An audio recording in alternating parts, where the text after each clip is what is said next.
আমি ছেলেকে স্কুলে দিয়ে চলে এসেছি। আসার পরে দেখা যায় কাঁঠালের দানাগুলো দেখছে যে এইগুলো হচ্ছে ছুলে নেবো।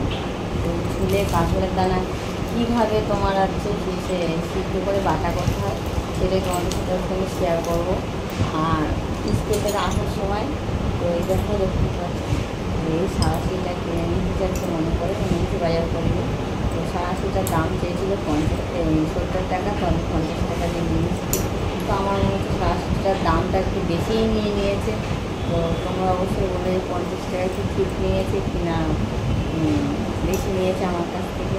তো যাই হোক দেখতেই পাচ্ছি এখন এটাকে মাছতে হবে, কারণ কালো হয়ে আছে বুঝেছে। তো যাই হোক আমি এখানে সিজার করে সব কাজটা সেরে নেবো তাড়াতাড়ি করে। তো সিজারটা দিতে হবে তার জন্য। যাই হোক আর এই তাহলে দানাগুলো আমি একটা করে ছুলে যাই হোক কী করে ছাড়াতে হবে। তারপরে আমি প্রেশার কুকারের মধ্যে দিয়ে সিটি মারবো, যেহেতু গোটা গোটা রাখবো এক করে ছুলে প্রেশার কুকারে দিয়ে সিটি মারবো। 3-4টি সিটি তুলেই ভুলে যাবে। দেখতে পাচ্ছি এইভাবে তারপরে দানাগুলো ছুলে নেবো। এরপরে যে কালো দিয়ে অংশটা সিদ্ধ করার পরেই ছাড়িয়ে দেবো। চলো কন্টিনিউ দেখতে। আর আমি ঘরে বসলাম, কেননা হেভি গরম লাগছে, রোদুর থেকে এসেছি। তো একটু রেস্ট নিলে অনেকটা টাইম নষ্ট হয়ে যাবে। তো কাজটা সেরে তারপরে যদি টাইম পাই তো রেস্ট নেবো। আর দেখতেই পাচ্ছ এই করে নেবো। আর এখন কিছু খাইনি, যে চা বিস্কুটই খেয়েছিলাম।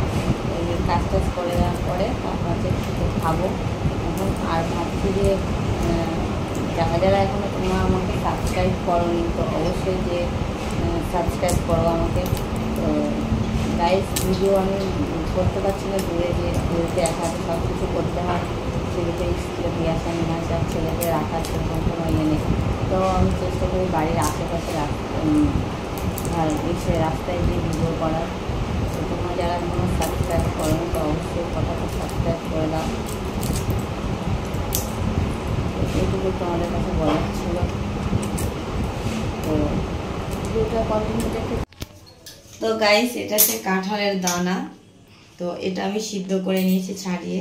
তারপরে দেখো ভিতরে একটা লাল অংশ থাকে, এটা না তুললে তুলে খেলে না পেটে ব্যথা করবে। তো যাই হোক সিদ্ধ করার পরে যে আমি চাকু দিয়ে আস্তে আস্তে করে তোলার চেষ্টা করছি। অনেকগুলো দেখো তুলেছেও। তো আগে বটির পিছনটা দিয়ে সিদ্ধ করার আগে ঘষলেই ভালো হতো। তো এখন দেখছি এটা উঠছে না। তো আমি যতটা পারবো চেষ্টা করব তুলে নেওয়ার। তারপরে আমি এখানে শিলে একটু বেটে নেব এইগুলো এক এক করে, যেগুলো হয়ে গেছে। তো সেইগুলো আমি একটু বেটে নেব যতটা পারবো।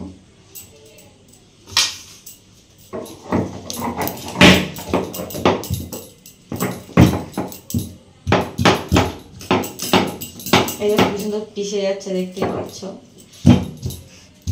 এরকম এক করে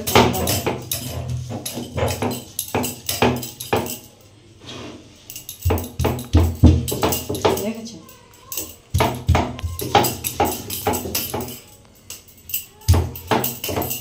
এই দেখো দিয়ে এটাকে আমি তেলে নাড়বো, তেলে নাড়বো সেটা তোমাদের সাথে শেয়ার করবো। আগে বাটাটা দেখি। তো এই দেখো এখানে আমি কাঁঠালের দানাগুলো সব এক এক করে বেটে নিয়েছি। আর এই 4টে কাঁচা লঙ্কা বেটে দেবো ওর মধ্যে। আর আমি রসুন বাটা রসুন দিলাম না, আপনারা চাইলে রসুন দিতে পারেন। তো আমি এখানে রসুন ইউজ করলাম। আর এখানে আমি গ্যাসটা ধরিয়ে দিই। আর এটা সর্ষের তেল দিয়ে করতে হবে, কেননা রিফাইন তেল দিয়ে করলে একদমই স্বাদ লাগবে না। তার জন্য এটা সর্ষের তেল দিয়েই করতে হবে। আপনারা একবার যারা কাঁঠালের দানা বাটা খাননি তারা অবশ্যই একবার খেয়ে দেখবেন। আর ভীষণই টেস্টি। এবার এটা খেতে হবে কি বলেন তো, ভাত দিয়ে না খেলে একদমই ভালো লাগবে না। তো এখানে আমার তেলটা গরম হতে পারে। এই যে আমি বেটে নিয়েছি কাঁচা লঙ্কা।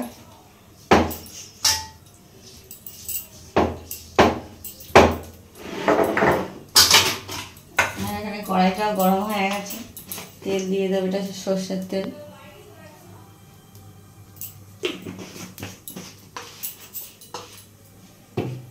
এখানে একটা কালো জিরে দিয়ে দেবো, বেশি দিলাম না আমি।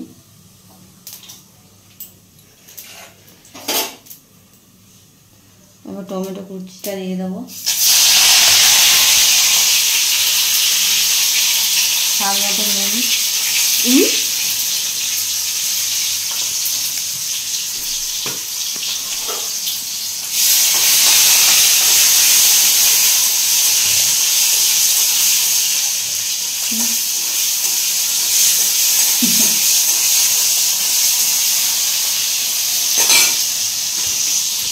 একটু জিরের গুঁড়ো দিয়ে দেবো, এটা একটু জিরের গুঁড়ো,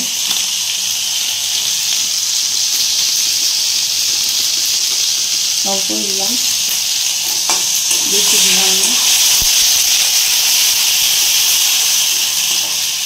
পরিমাণ মতন হলুদ দিয়ে দেবো,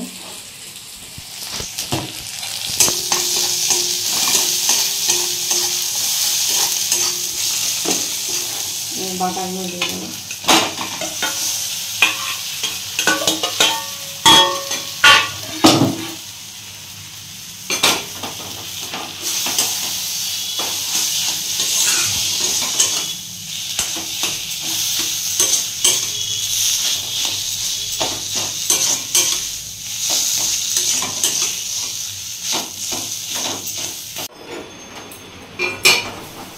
দেখো আমি এটা গ্যাস কমিয়ে কমিয়ে এটা ভেজে নিয়েছি, তো দেখতেই পাচ্ছ।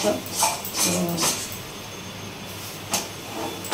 এটা আমি গ্যাস কমিয়ে কমিয়ে ভেজে নিয়েছি, তো দেখতেই পাচ্ছ এখানটা। দেখো তারপর এখানটা একটু চিনি দিয়ে দেবো, সামান্য একটু চিনি দিয়ে দেবো,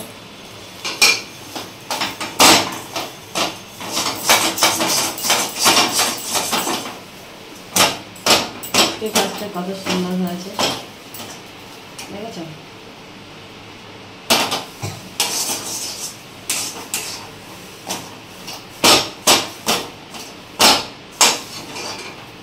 তো আমার এই দেখো হাত খুন্তির মাথায় উঠে এসছে, পারছে খুন্তির মাথায় উঠে এসছে, এটা দেখো কত সুন্দর হয়েছে।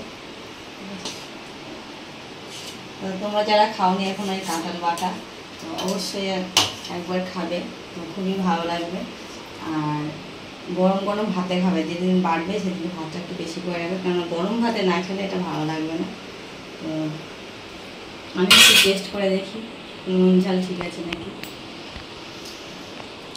মোটামুটি সব ঠিক আছে। আপনাদের যদি এই রেসিপিটা ভালো লাগে তো অবশ্যই একটা লাইক, কমেন্ট, শেয়ার, সাবস্ক্রাইব করে দেবেন। টাটা।